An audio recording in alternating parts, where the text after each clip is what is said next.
gratitude and appreciation to all of the friends, brothers and sisters that are putting so much effort on coming to those classes.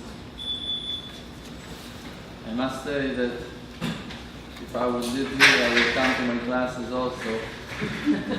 So I can relate to that. When Am Yisrael are standing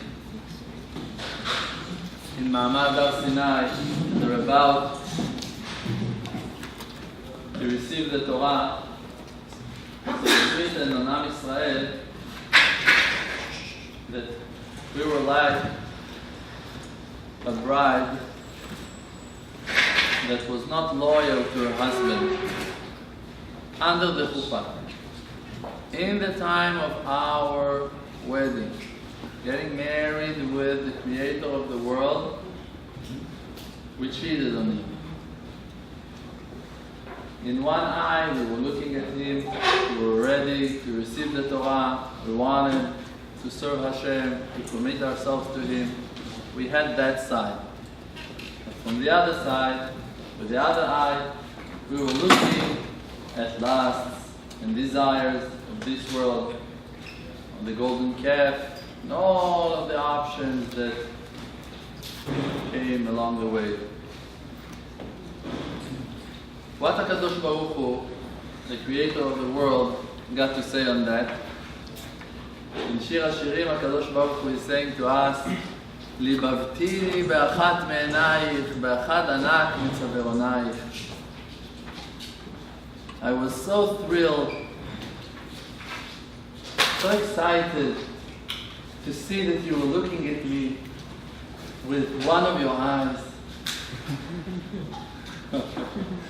I want to see that groom standing under the chuppah and catching his wife looking at someone else and telling her from the bottom of his heart that he's happy to see that one eye is still looking at me.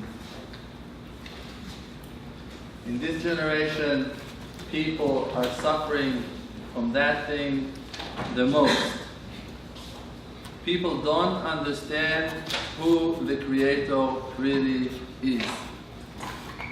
People following after rabbis, people following after books, people following after assumptions, after their logic, that usually based on fear, on stress, on bad attributes, on anger, on depression, on sadness. And they're explaining ways of supervision of Hashem Yitbarach in ways that are actually ridiculous and so far from the truth that actually on a daily basis we're talking Lashon Hara, bad things on the Creator Himself. Father in heaven, He's the source of kindness. He's the source of good. He's the one that gives us life.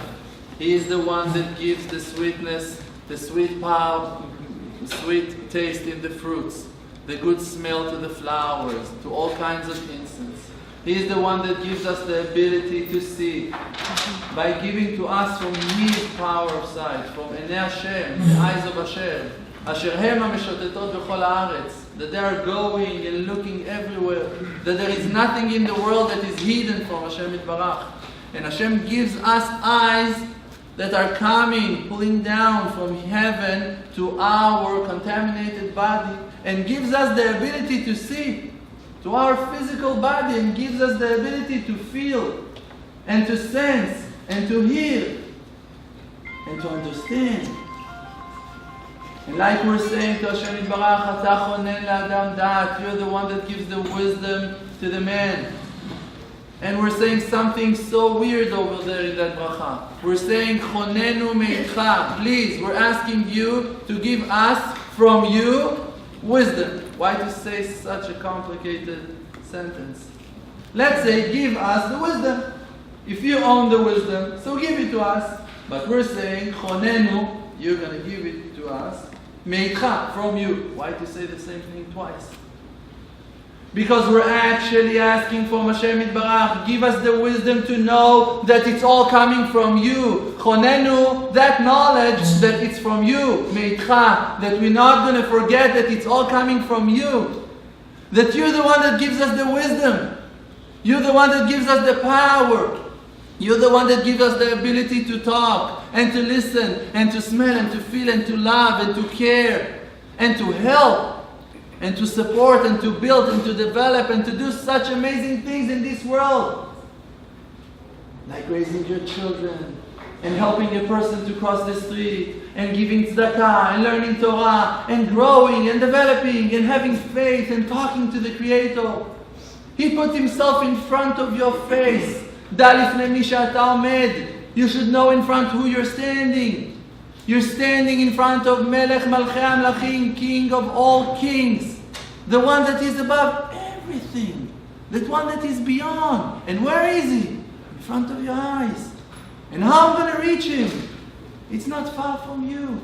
Beficha u'bil bavcha la'asato. It's in your mouth. It's in your heart. You can do it. It's so close to you. One thing required. Faith. You need to believe. And also in faith, we can ask it from Hashem. Even if you don't believe, you need to tell Him, Hashem, let me believe in you. I can't get it. I'm so stressed. I'm so sad. I'm so depressed. I'm so broken. I don't have no hope, Hashem. Can you give me life? Can you give me simcha? Can you give me joy? Can you give me my eyes back? Can you give me my heart back? Can you give me my neshama back? Can you help me? Can you revive me? I'm a dead man. I don't have power. I lost my happiness. I lost my hope. I lost my faith in you, Hashem. Can you give me those things back? When you talk like that to Father in heaven, Father of mercy, the meaning of the word mercy means that Hashem is giving something good to someone that is not worthy. And that's the name of our Father. The name Yud-Kei Vav-Kei, the meaning of that name, Havaya Baruch Hu, the meaning of that name is Rachamim, is mercy. Means that anyway He loves you and He's going to give you more than you deserve. Because that's His being. That's who He is. That's His divine nature. That's His will. To love you, love with no limitations. Love with no borders. And just to love you and to give you. And on all of those questions that you can ask, so if you say so why are we suffering so much? And why it's so dark outside? And why the exile is so cruel? And why Jews are falling from the derech, from the path? And why I'm suffering? And why I'm struggling? First of all, before you're going to hear the answer, you can talk about it with Hashem. Don't fight with Him because you're in stress. Don't be angry and upset on Him because you don't see the light. Are you here only to enjoy, to receive the light, to feel pleasure, to be satisfied? Who are you? Adam le'amal yulad. We're here to work. And we're fighting against the forces of darkness. And it's a war. It calls Milchemet HaYetzer, the war against the Yetzer Hara, against the power of imagination, against bad, wicked will that is trying with all of his power to block the light of Hashem in the world. And we are those ones that's supposed to fight all of that darkness. If we're going to surrender, if we're going to fall to sadness, to depression, and we're going to lose the hope, who's going to win that war? Hashem Yitbarach, He sends you exactly to those dark places. The strongest, most powerful soldiers, where are they? Where Hashem Yitbarach is putting them? In the front, in the first line, in the enemy's land. Over there to hide themselves and to fight and to shoot and to hide. With no food supply, with no backup, with no plan, with no map. Hashem is sending them into the darkest places of them all. And now you found yourself over there. And now you're in the exile. And now it's hard. And fighting with you. And surrounding you from all sides. What you need to do? You need to remind yourself what the David HaMelech was saying. That even if all of the nations going to surround him, B'Shem Hashem ki amilem, what it means, I'm going to circumcise. It means I'm going to convert them all. He wasn't planning to kill them. We're not supposed to kill the goyim. We're not supposed to kill the enemies. We don't have no enemies. The only enemy that you have is your power of imagination, your foreign thoughts.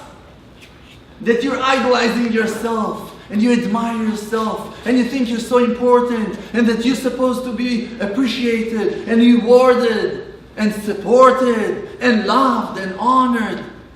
All of those are the imagination of a person that doesn't really want to work, that doesn't really want to understand what is our mission, what is our goal. Our goal and our mission is to be a nation that is illuminating the world with the light of Hashem. And we don't need to be righteous. We don't need to be genius. We just need to be who that we are. If you believe in Hashem, you just need to be a believer. If you just know that there is a creator to the world, you just need to talk about it with people. That your business, that your negotiations will be in faith. That you're going to sell faith and you're going to buy faith. That when you're going to meet people, you're going to ask them, do you believe in Hashem? I told it, my students, they know that class, I told it few times. I was driving in the main street of the city Eilat in Eretz Israel. You can see the Red Sea in the right side of yours. I'm driving the car after a few years of being Baal Tshuva, looking Haredi with a black suit and a beard and peot, and I'm driving the car and suddenly I see a secular Jew hitchhiking, asking for a ride. Immediately I stop the car. I asked him to join me, and I'm driving with him in the car. And I'm looking for some good reason to talk to him, to change information, to enjoy from the company of another brother. And suddenly Hashem Yitbarach gave me the amazing idea, and I told him, do you believe that really HaKadosh Baruch Hu opened the sea for us, for Am Israel? Can you believe that? So he's looking at me and saying, you're asking me if I believe that? You're Haredi. You're supposed to believe. You're religious. You're supposed to believe in that. Why are you asking me? So I told him, look, I don't know. The sea looks so heavy and the water looks so dark. And I don't know. Do you think that it's possible to happen? Such a miracle like that? And he's looking at me and he doesn't know what to answer. And I told him, the Bible is not a book of story. It's a book of challenge. It's a book that makes your curiosity. It's a book that makes you wonder, makes you think. Open your eyes. You know how I done tshuva?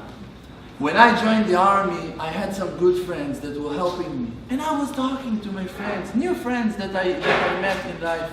And I was talking to them, and they were starting to talk to me about Judaism. In our family, we didn't believe in Hashem Yitbarach at all. It would be a joke and not a funny one to tell someone to keep Torah mitzvot. No one would do that. It was just very foreign for us. We lived in Jerusalem, in the Holy Land, and we were not connected to Torah mitzvot completely, at all. Not Shabbat, not Kashrut, not Tzedakah. Just good people holding on in life. And those good friends were talking to me about Hashem, and I would see them putting tefillin, and that they believe in Hashem, and they're going to pray mincha. In the army, it was a new environment for me. It was refreshing. It was a good thing that happened to me. And I remember that while I was trying to go and to listen to those people, they were telling me stories about private supervision. They were telling me about things that look so charming, look so magic, and in a certain way even wild. And I said to myself, I had that point of truth inside of myself, that I said to myself, I want to try. I want also to see, maybe it's true, maybe they're right. And I said, okay, so what's your connection to religion? What's your connection to faith? And they said, it's the Bible. It's the Bible. And I realized that the Frum people, the Charedim, the Hasidim, they have more books that explains the Bible. Probably.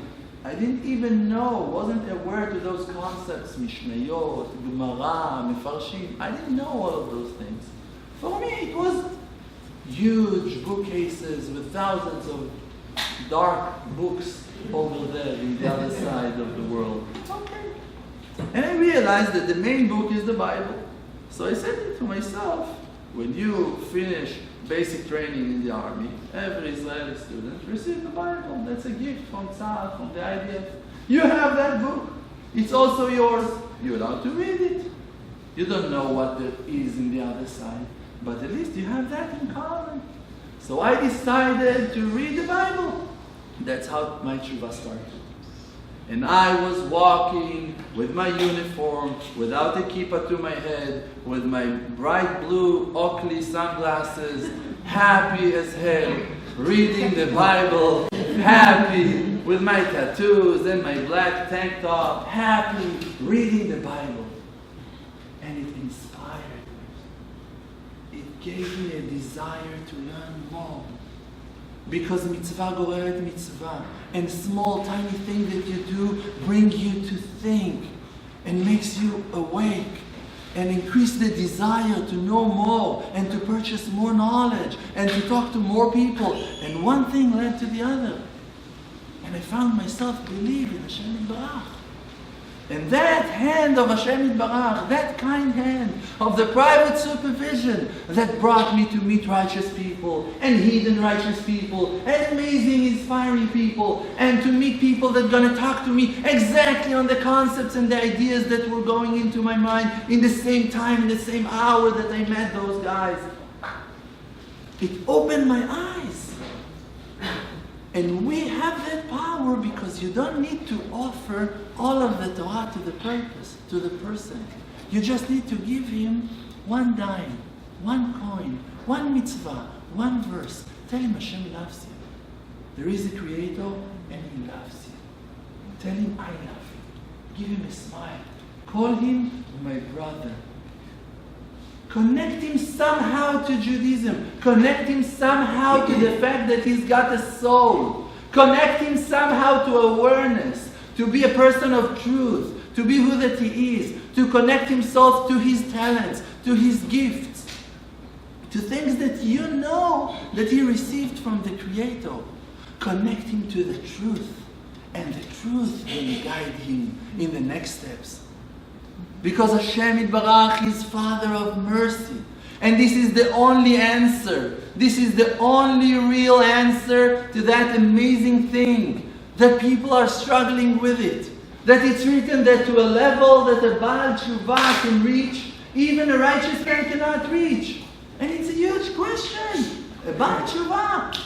You're talking about a person that was sinning, that was violating everything that is pure and holy, that was destroying with his bare hands people, men and women, and companies, and stealing money, and eating treif, and eating lobsters, and shrimps, and drinking alcohol, and doing drugs, and doing horrible things, tattooing himself, and who knows what. And now you're going to take that person, and he's going to start doing tshuva, keeping Torah, mitzvot, going to shul, barely know how to pray, doesn't know how to say brachot, can't find himself in the limud, his head is so distracted, he cannot focus, he cannot concentrate. And you saying that that person going to achieve a level that is higher than the level of a righteous man? You know what it means to be called righteous? If a person keeps all Shulchan Aruch, all Taryag mitzvot, and all the rest of the mitzvot mid'Rabbanan, he is still not righteous. It's a good Jew. It's a wonderful Jew. All of the Shulchan Aruch, it's a wonderful Jew. That's a good Jew. It's not righteous. Righteous man is something else. Righteous man is the one that the Zohar Kadosh is saying on him that he's Mezakeh Rabim, that he's taking people from darkness and bringing them into the light, that he's guarding his covenant and he's working on his purity, on his Kedusha, that he never sinned, that he never defected in Brit Kodesh, that he's holy, that he's got all of the Torah. You're talking about an angel in a holy body. You're not talking about the person that is fighting to keep all Torah mitzvot. You're talking about someone that is beyond. Someone righteous is someone that can make a decree and HaKadosh Baruch Hu won't have the ability to stop him. We're talking about an angel, someone that is able, that on him it's written, in the Torah Kedosha there is a verse. The verse is saying, Tzaddik Moshe Lirat Elokim. And the Gemara is asking, what's the meaning of that verse? Tzaddik, righteous man, Moshe Lirat Elokim. He controls the fear of heaven. Fear of heaven? Hashem got fear? And the righteous man, he controls that? What's the meaning of that verse? So HaKadosh Baruch Hu in the Gemara Kedosha, they're explaining that HaKadosh Baruch Hu is asking, who controls me? Mi Moshe Bi? Tzaddik, the righteous man. Someone that can control Hashem Yitbarach. Someone that when Hashem Yitbarach is saying, I'm going to destroy them all, that righteous man, like Moshe Rabbeinu, can tell him, if you want to kill them, you need to kill me first. And then Hashem is backing off and saying, okay, I'm going to forgive them, like you said. We're talking about a person like that. He's righteous. And that righteous man is not holding the level of a Baal Tshuva. Can someone explain that? Can someone explain that? I'm going to tell you why. And then that is the only right answer. Because a Baal Tshuva, a person that experienced darkness, a person that was so low, that was so broken, for him to climb out from the darkness, from the desires, from the filth of this world, from the exile, it's such a struggle that the righteous man cannot understand. He cannot feel that. No way in the world that he can understand what it means for you not to go to the beach in Shabbos. He cannot understand that because he always, all of his life, he was keeping Shabbat. So for him to violate Shabbat is craziness. It's something that he's not struggling with.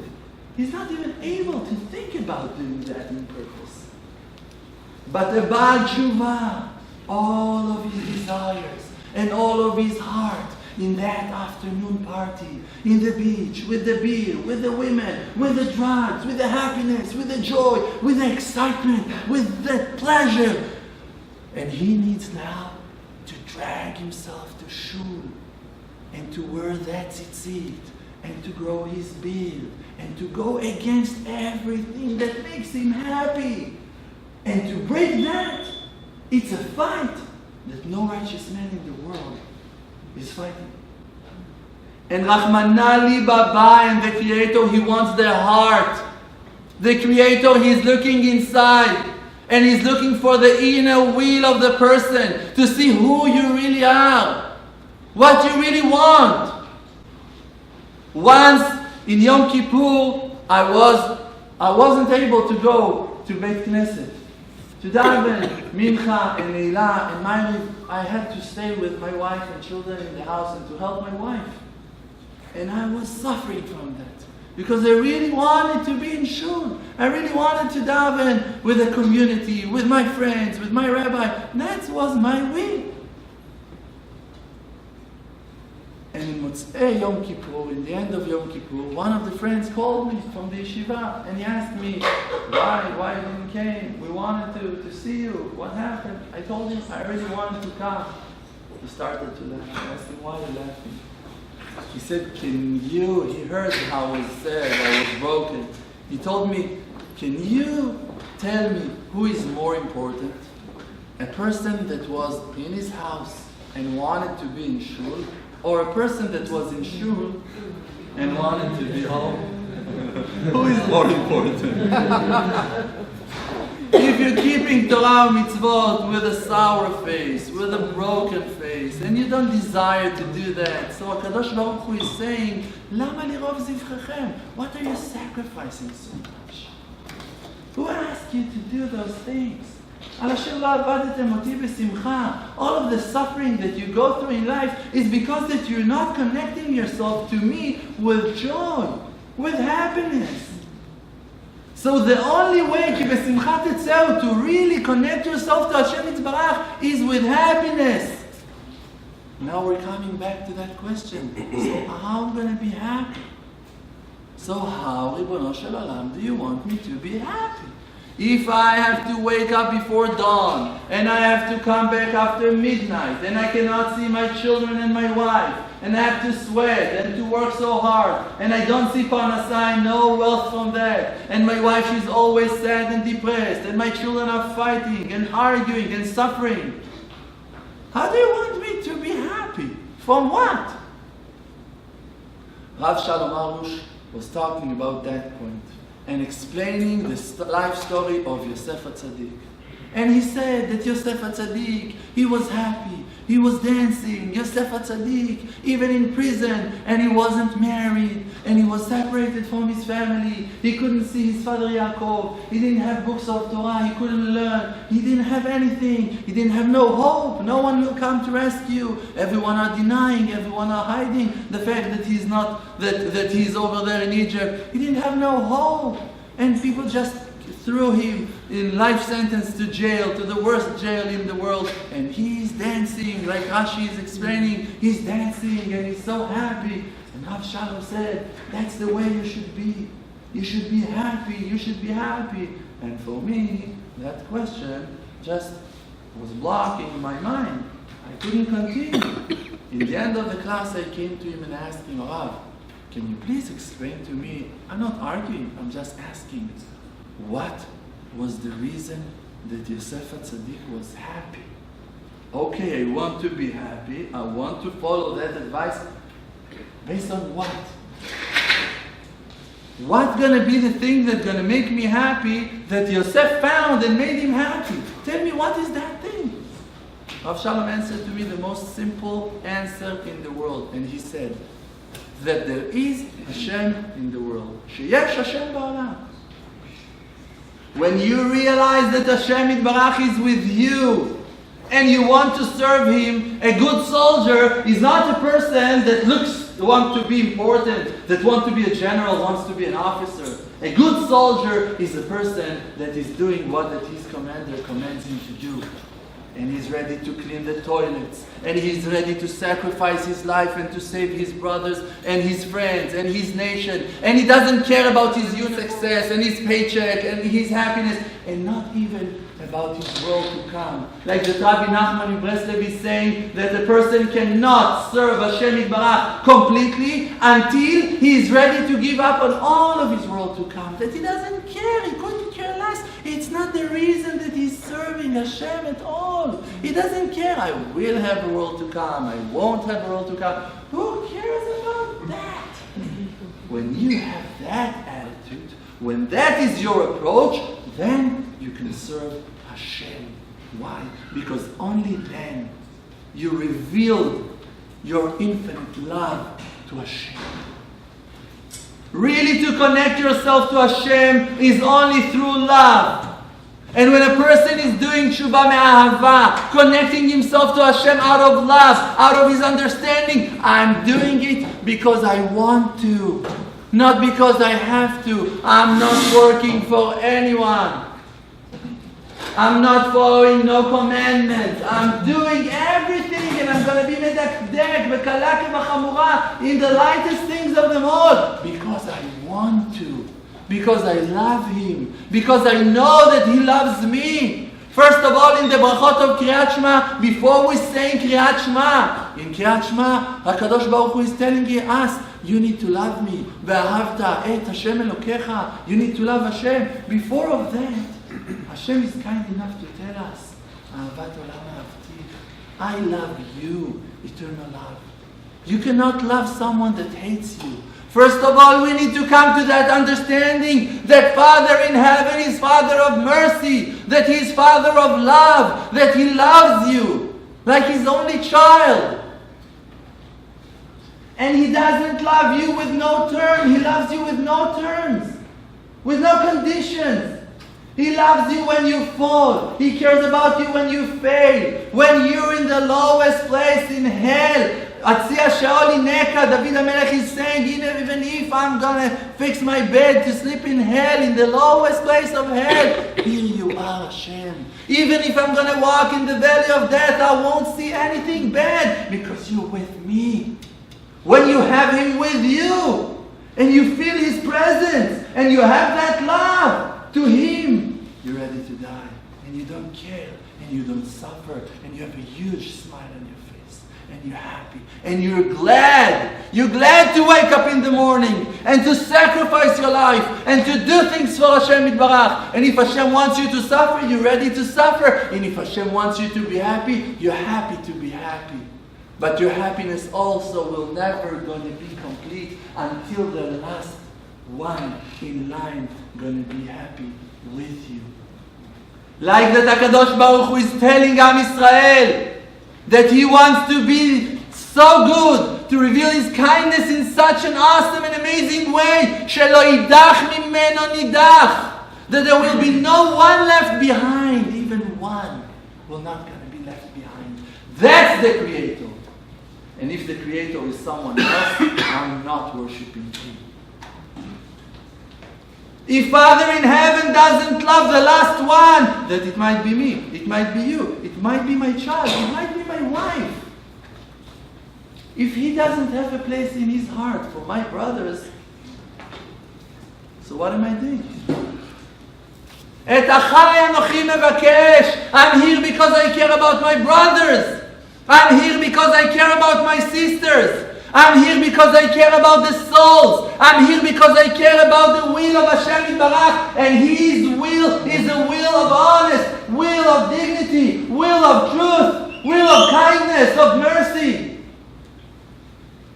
And people don't get it. People following rabbis and books and opinions and assumptions and their bent and crooked logic that based on fear and anxieties, and people that terrorize them all of their childhood, all of their youth, and killed the will to live, killed the will to love, to be innocent, to enjoy life, to run in the field, to look at butterflies, to be happy from the sunrise, to be happy from the sunset, to be able to sit and enjoy the lake, and to feed the ducks, and to see the birds, and to praise Hashem. And to say Pirkei Shirah, to praise Hashem from the bottom of your heart. When David HaMelech was saying Tehillim, he was not saying Tehillim at all. He was talking to Hashem Yitbarach like you talk to your best friend. People wrote his prayers. He might wrote his own prayers. But when he was talking and talking and talking. He opened his mouth and he just revealed his heart. When he was in danger, he asked for help. When he was suffering, he was asking for support. When he was happy, he was praising Hashem. In every situation of his life, he was just living his life with Hashem. And he was talking to Him because he believed in Him. And on that, we need to fight. To wake up the world, that people gonna understand that they have the Creator, and you don't need to be a Talmid Chacham to have the Creator with you, and you don't need to be a Jew to have Hashem with you. You don't need to have anything, because the squirrels outside, they have Hashem. Because the rat is praising Hashem, and the frog is praising Hashem, and the bear is praising Hashem. So everyone can praise Hashem. The leaves, the trees, the grass, the creation. Kol Anshama, all of the soul, everything that's alive, praising Hashem.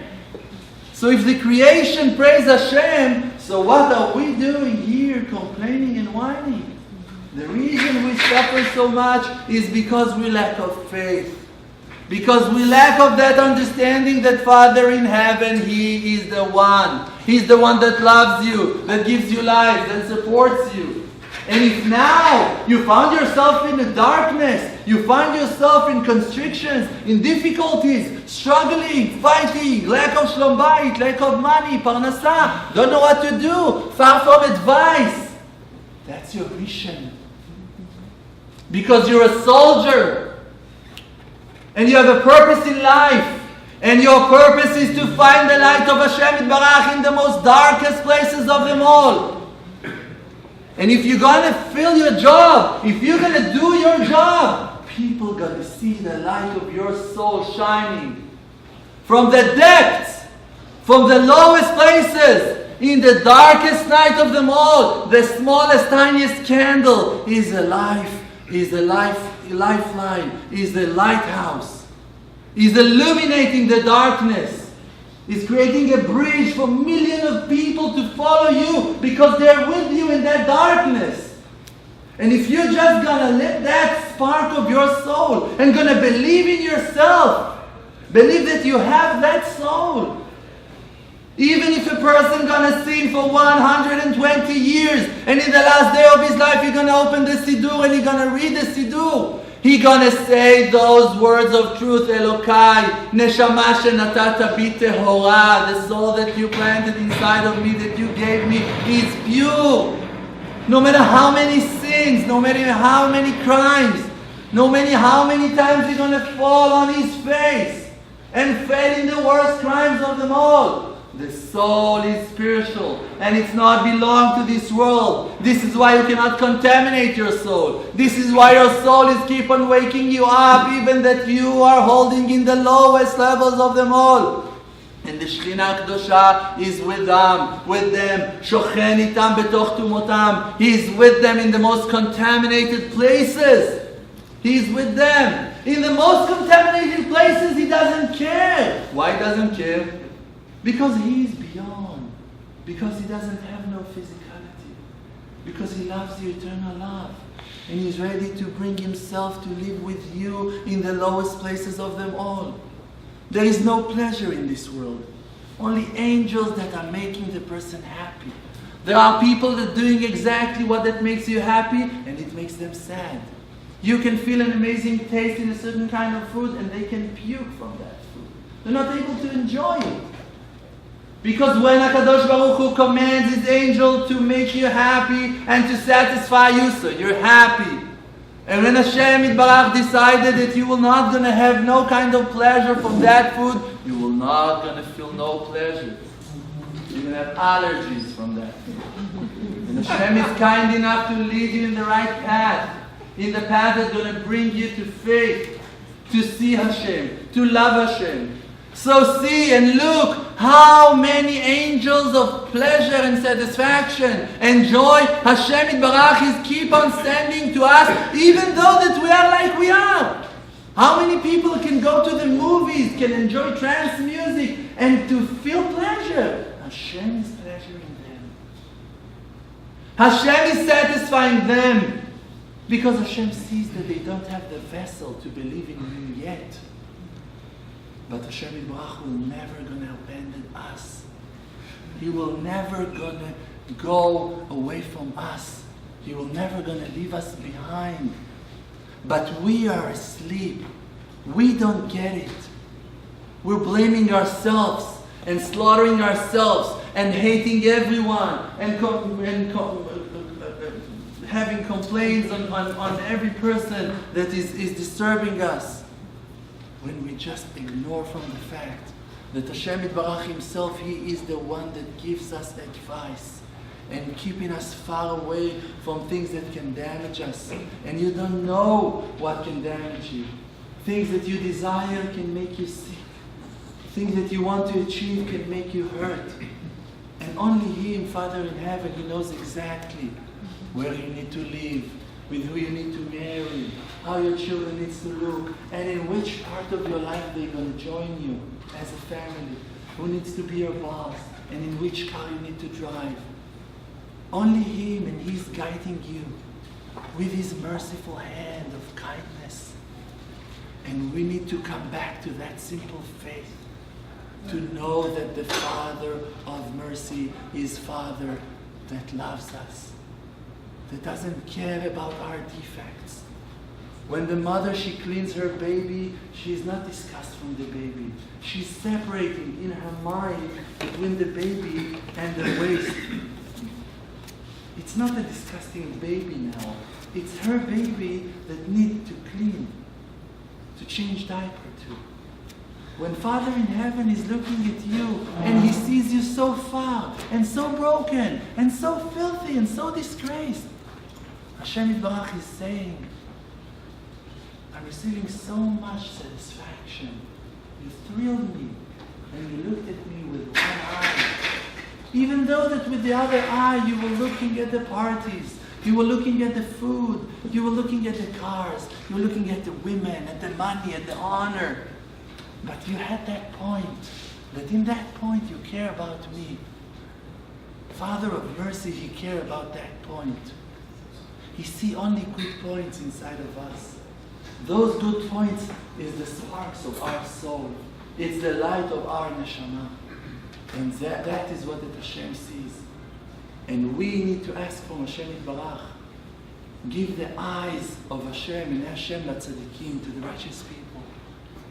Make me to be righteous. Give me your eyes. Like the eyes of David HaMelech, that he was Yefei Naim V'Tov Ro'i.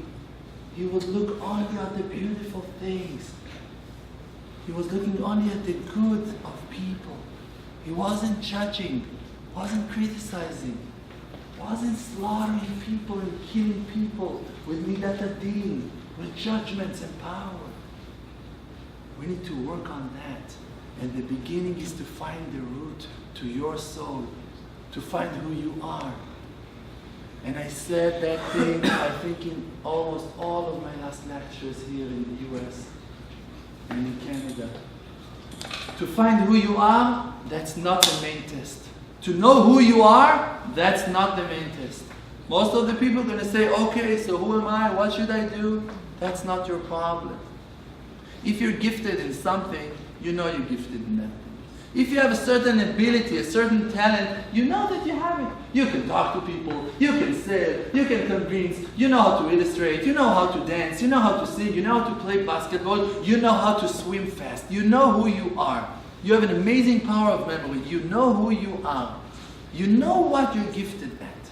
That's not your problem. What is your problem? To believe that your gifts are important to Hashem. That you're important, that's your problem. To believe in yourself, that's the test. To believe in Him, it's easy. Who can ignore Him? You see that He's alive and He's easy. But to believe that I'm also important, that I have a job, that I have a purpose, that I'm satisfying Hashem, that I please Hashem, that I make Hashem happy, that is something that is very, very hard to achieve. The only way to achieve it is to talk about it with Hashem Yitbarach like you talk to your best friend. And to tell Hashem Yitbarach, I want to be who that I am. I want to fulfill my job. I want to become to be with my potential, to achieve my goal, my purpose in life, my destiny. I want to be who that you want me to be. I want to become myself. When I started my tshuva, I felt so horrible with myself. I had to lie to my friends all of the time and to tell them, yes, I'm coming and I don't want to go, and to go to parties that I didn't want to dance in them, and to dress myself in a way that I didn't like and it wasn't comfortable for me to wear those clothes. I was always thinking what people are going to say, what people are going to do, what people are going to think, and what they're going to tell, and I need to satisfy everyone. And I felt like a liar. I felt like I'm not myself. I hated myself for that. And when I realized that there is a creator in the world, I realized that my empire was an empire of fake, was an empire of lie. That I was part of Alma Deshika, the world of lie that is blocking the light of Hashem from the world. And I decided to work on myself and to nullify myself and to let my truth come out and to be who that I am. And I went to my father and I told him I want to start keeping Shabbat. And he turned his back to me and he told me, don't make a joke out of yourself. That was his answer. That was his welcome. And when I said to my mother that I want to do Tshuva, I'm not sure you want to know what she told me. She told me, I'd rather you're going to be gay than to be religious. Nice answer. It's okay. I love everyone. I do. But that's how far they were from my point of truth in the beginning of my path. But I carved my path because I believed in my inner truth And people are saying to me, so okay, so as the number of people, that's the number of truth you're going to find. I'm telling them, no. The same sun is shining into millions of houses. It's the same sun. The light that you have in your house is unique, is special. It's your house. It's shining from your house from inside, but it's the light that comes from the sun. The truth that you're going to find inside is the truth that's going to connect itself in her roots, to the other truths of other people. And all of you believe in one. All of us. We're one nation. We're one world. Shema Yisrael, Hashem Elokeinu, Hashem Echad. It's all one. It's all one. One. And the numeral value of the word one, you know what's that? Echad, Aleph is 1. Chet is 8. Together, it's 9. And with Dalet, it's 13. And Ahava, love, is equal to that. Hey and Hey, it's twice the number 5, it's 10. And Aleph and Bet is 3, it's 13. 30 is the number of kindness. The midot achesed. 13 ways to connect yourself to the Torah, to learn Torah. The Torah being learned in 13 midot, 13 ways. 13 ways of kindness in your character. When you're going to be kind in those 13 ways, that you're going to be generous, that you're going to have patience, that you're going to care, that you're going to be sensitive, and you're going to complete the list of 13 good midot of chesed. So then you're going to understand the Torah. You're going to find the will of Hashem Yitbarach inside the verses, inside the Gemarot. The only thing we have to do is to work on our midot. To be people that are able to smile, that are able to share, that are able to talk, to communicate, to contain your friend, to open a place inside of our hearts to our siblings, to our friends, to our brothers and sisters. When HaKadosh Baruch Hu wanted to create the world, He had to take away the light to the sides, to remove Himself to the sides, and then He created the world. If you want to create, you need to remove yourself to the side. There was one person, and with that we're going to finish, that came to the Lubavitcher Rebbe, and he told him, Arav, I feel that everyone are walking on me. Everyone are stepping on me. Lubavitcher Rebbe told him, if you're not going to spread yourself on all of the surface, people will not going to step on you. The reason that people are stepping on you is because you push yourself to be everywhere. Find your spot in Avodat Hashem. Be who that you are. No one's going to bother you. You're going to find your point. You're going to find your path. People don't want to interrupt you. But when you look at their cars, on their houses, on their career, so they have problems with you. And it's obvious. If someone's going to look at your house and on your car, you're going to have issues with him even also. Each and every one of us should help as much as we can to our brothers and to give strength and power to all of Am Yisrael to follow that simple path of faith. We have the ability to wake up everyone. Like that my friend, our friend, Adrian just told you before of that class. We're about to open a center in New York and I need your help and I'm asking for your help. Please help us with monthly support in an amount that you will be happy to give and not one penny more than that. For me, it's going to be a lifeline. For me, it's going to be the security and the confidence to go and to reach out to thousands and thousands of Jews, of people around the world.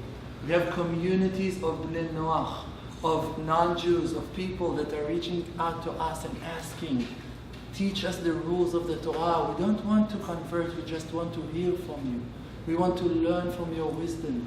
You're the wisest nation. People just curious and want to learn. And they're coming and asking. And I'm asking for your help as brothers. We all have the same guarantee. We're all supposed to help each other. help us, the Emunah project, the Emunah group, to expand the light of Hashem Baruch in the world. And we're going to reach all of your families and all of your friends. And when you, Shlach Lach Michal Pnei Hamayim, when you're going to send your bread on the waves, into the river, Birvot Yamim Timtzeenu, in one of the days it's going to come back to you. You're going to find the charity that you gave. You're going to find the kindness that you gave. Hashem going to bless you. Hashem Yivarech et Amo B'Shalom. B'ruchim to you. Amen.